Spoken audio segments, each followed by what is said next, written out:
Comment reconnaître une relation pansement? Bonjour à toutes et à tous et bienvenue, je suis Esther Valentin, votre coach spécialisée en vie sentimentale et aujourd'hui on va voir ensemble comment par différents signes on peut reconnaître une relation pansement. Déjà, qu'est-ce que c'est qu'une relation pansement? Une relation pansement, c'est une relation qu'on utilise, entre guillemets, mais inconsciemment la plupart du temps. Quand je vais dire inconsciemment, vraiment, je vais dire la plupart du temps, pour guérir le cœur.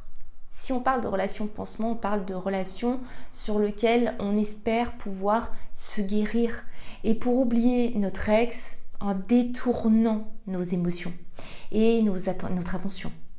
Et cette relation, elle est construite sur une indisponibilité émotionnelle, d'où le fait qu'on l'appelle relation pansement, qui est plus une forme d'arrangement, de stratégie pour se détourner des sentiments douloureux qui surviennent après une rupture. Cette stratégie-là, elle ne sera jamais encouragée par n'importe quel professionnel parce que non seulement elle n'est pas, donc je vous dis, elle n'est pas recommandée parce qu'elle n'est pas pour vous-même, elle n'est pas non plus pour l'autre, n'étant pas sincèrement disponible pour construire une connexion profonde. Donc là, je vais m'adresser autant à des personnes, vous, si vous vous demandez, si vous posez la question, si vous êtes engagé, vous, dans une relation pansement parce que vous sortez d'une relation difficile et dans ce cas-là, je vais vous demander de porter aussi de l'investissement et non pas juste d'être détourné sur cette relation, de l'investissement à vraiment vous reconstruire. Ce n'est pas une nouvelle relation qui annule reconstruction, loin de là. Ou je m'adresse aussi à des personnes qui se demandent s'ils sont engagés auprès d'une autre personne qui, elle, est dans cette démarche de relation pansement. Donc je m'adresse autant à vous, si c'est vous qui êtes peut-être inconsciemment dans cette démarche pour en prendre conscience et refaire les choses d'une manière qui vous semble plus correcte vis-à-vis de vous-même et de l'autre, ou autant si vous avez des doutes sur l'autre. En ce qui concerne la reconstruction, et ce qui concerne de se poser ces bonnes questions, et si c'est vous qui êtes dans la relation pansement infligée par l'autre, vous allez devoir prendre soin de votre estime de vous. Si c'est vous qui n'êtes pas reconstruit, vous allez devoir vous reconstruire. Dans les deux cas, il y a un travail personnel. Dans les deux cas, ça ne s'arrêtera pas juste à se demander où on en est, ça se demandera de prendre soin de soi. Il n'y a pas de secret. Donc, dans ce qui concerne la reconstruction personnelle et l'estime de soi, ce que je vais faire, c'est que je vais vous mettre deux petits e-books qui sont en lien, juste en dessous dans la barre de description. Je vous laisse aller les télécharger, ils sont gratuits.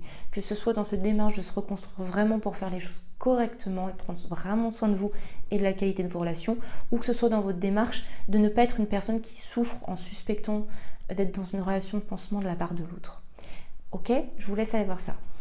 Maintenant, on va voir ensemble comment on la reconnaît. Je vais vous énoncer plusieurs points pour voir comment on reconnaît une relation pansement. Donc que vous vous demandiez bien si c'est vous qui êtes dedans de par votre faute, entre guillemets, parce que c'est vous qui avez besoin de vous reconstruire, ou si vous vous demandez si vous êtes dedans de par l'autre qui ne s'est pas reconstruit. Le premier point, ça va être de voir si, je vais vous parler comme si c'était de vous qu'il s'agissait, si je questionnez-vous sur vous et reportez ces questions sur l'autre si c'est de l'autre dont vous doutez. Donc vous n'essayez pas de résoudre les problèmes de la relation. Ça va montrer clairement un manque d'implication à créer les connexions profondes d'une relation. Vous ne voulez pas résoudre les problèmes, vous êtes dans l'évitement des conflits, parce que dans une relation pansement, on veut seulement en profiter, mais on ne veut pas prendre le pack, je dirais, avec les problèmes et s'y investir pour les résoudre. Parce que ça demande une implication émotionnelle de résoudre les problèmes qui vont survenir dans la relation. Et cette implication émotionnelle ne se reconnaît pas dans la relation pansement, parce que quand on cherche une relation pour se guérir le cœur, on veut juste prendre ce qui est bon et ce qui nous détourne de la souffrance. Donc on ne veut pas se mettre dans les complications. Ça peut être un signe extrêmement intéressant. Le deuxième signe, ça va être si vous comparez la relation. Ça va être la relation que vous avez, mais à une autre relation. Ça peut être à votre précédente relation, mais aux autres relations. Voilà ce que je veux dire. Aux autres relations qui peuvent être autour de vous. Ou, comme je l'ai dit, donc à votre précédente. Mais quand vous voyez tout simplement que vous passez plus d'énergie à comparer que de vous concentrer sur votre propre relation, ça peut être véritablement un manque d'investissement émotionnel. Donc attention, on a toujours un petit peu de comparaison. Imaginons que vous sortez d'une relation qui a duré 10 ans et même si ça fait 1 an que vous étiez célibataire mais que vous vous sentez très bien, vous avez le cerveau qui va faire des liens très facilement. La différence va être si la comparaison vous touche ou si vous voyez juste des liens qui sont faits mais que vous évincez parce que vous êtes concentré là où vous êtes actuellement.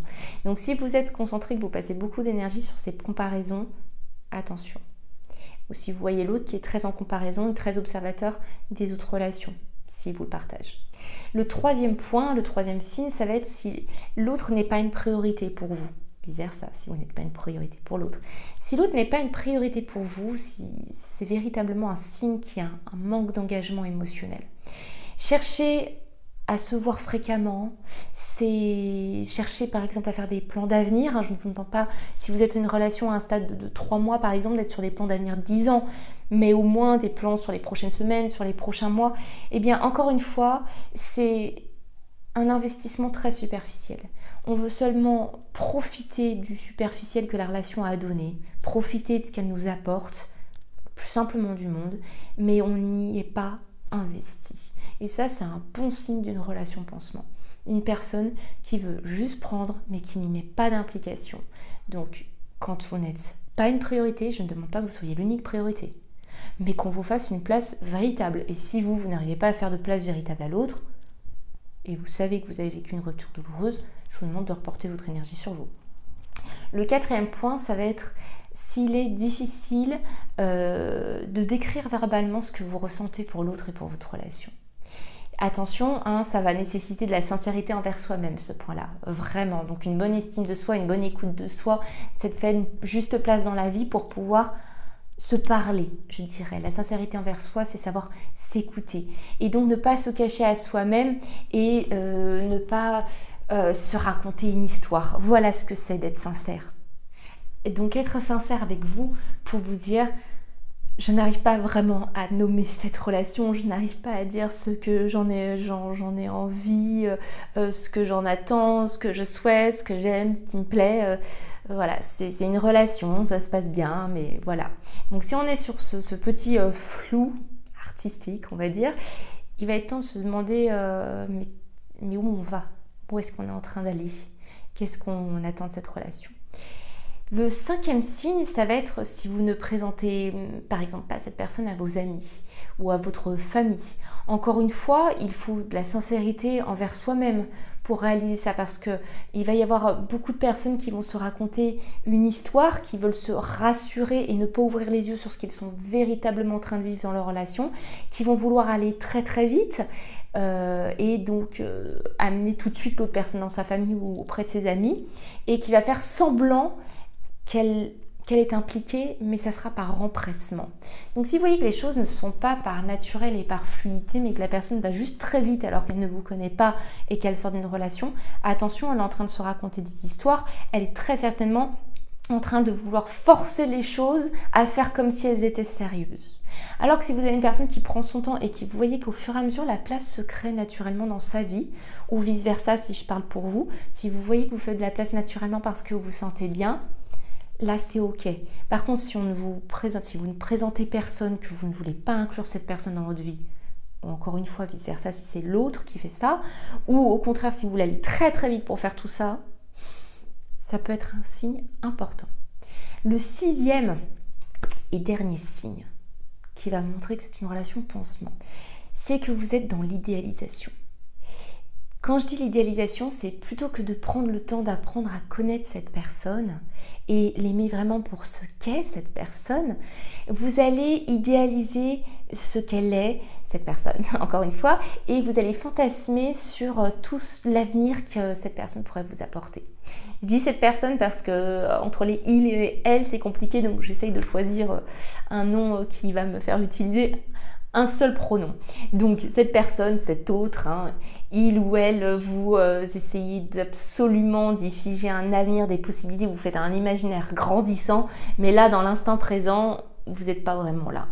Donc ne pas être dans le réel pour ne pas faire face aussi à la rupture et à la douleur et partir dans vraiment l'idéalisation de l'autre où vous faites vraiment tout un imaginaire de ce que cette personne est, vous faites tout un imaginaire de l'avenir que ça pourrait vous apporter, ça peut être un signe révélateur. Surtout si vous reliez ces signes aux autres évidemment, parce que si vous prenez qu'un seul de ces signes, vous pouvez avoir un fonctionnement comme tout conseil, vous pouvez prélever ce qui vous intéresse et vous dire ah bah non ça marche pas.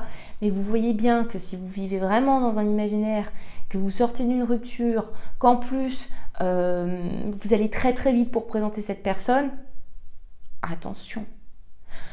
Alors qu'une personne qui est sereine et qui avance pas dans une relation pour guérir son cœur, qui n'utilise pas l'autre et la relation, mais qui avance avec l'autre dans une relation, va être une personne qui tout simplement n'aura rien à presser, n'aura rien à imaginer, mais va vivre et évoluer au fil de cette relation.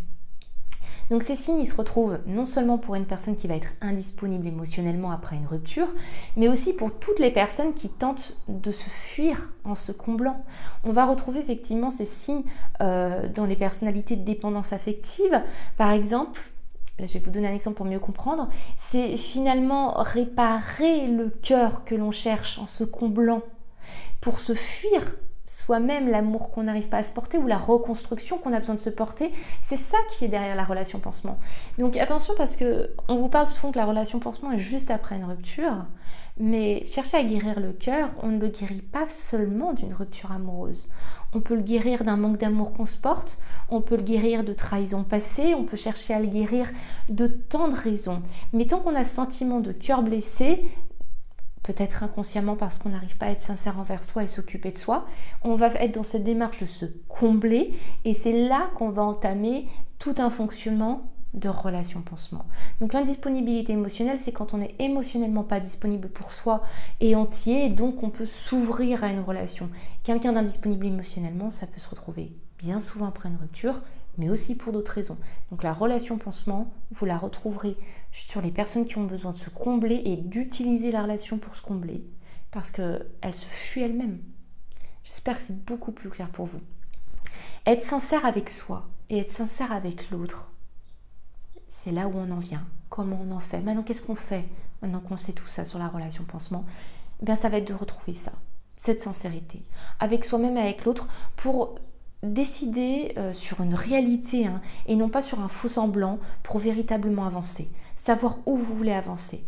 Une bonne reconstruction de soi, si vous êtes la personne qui aborde la relation comme une relation pansement, et une bonne estime de soi si c'est vous qui voyez que l'autre aborde la relation comme une relation pansement, pour ne pas accepter ce que vous ne méritez pas en fait, pour prendre du recul et pour vraiment décider de ce que vous voulez pour vous, parce que quand vous êtes dans la démarche de vous guérir, vous n'êtes pas en train de décider, vous êtes en train de fuir.